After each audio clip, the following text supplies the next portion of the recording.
What is going on, you guys? Welcome back to another Battle Performance video. It's your boy Aaron. I know it's been a while since we posted some stuff, but we finally got some time to get the RSX in the shop. We got the RSX behind us.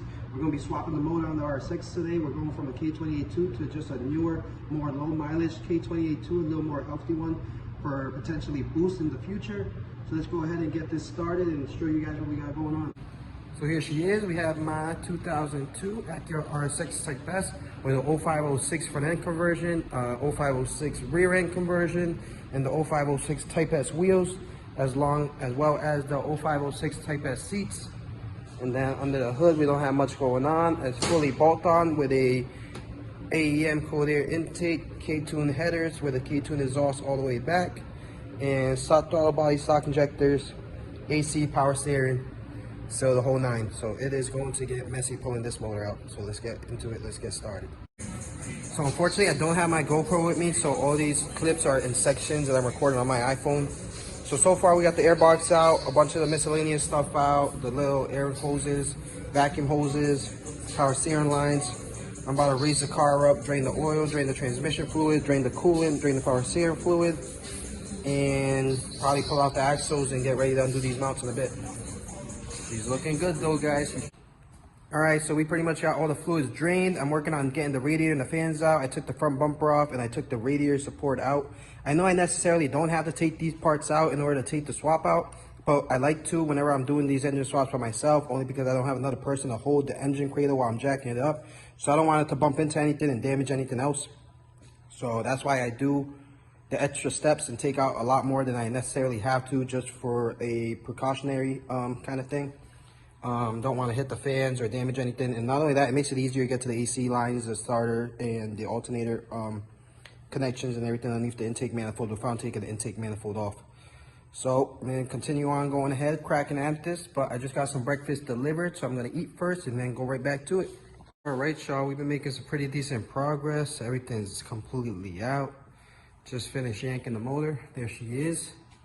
This engine and transmission has never, ever been outside of this car. This is the original motor and trans. Has about 180,000 miles right now. I am planning on using the same tranny as the transmission is still good. Gonna clean all that oil stains up and everything and clean up this engine bay as much as I can. Nothing too crazy, as I'm trying to get the engine back in as fast as I got it out. I'd really like to get this car on the road today. Not only that, but I have to have it out of the shop for tomorrow as we open up shop again and continue with regular business hours. But it's approximately 11:30 right now. Started around 8:30, so 3 hours, you know, not too bad for doing it by myself. Like I said, I took part a bunch of extra stuff that I didn't really need to. I just do it to make it easier on me. I don't gotta lift the engine as high. I just slide it out the front. But yeah, we're gonna start dropping this, separating this, going to pick up the new engine at my brother's house and putting a new clutch on that as well, and then put it back together and put it back in. Hopefully be out of here before 4. Will be most ideal. So another 5 hours and let's get back to it.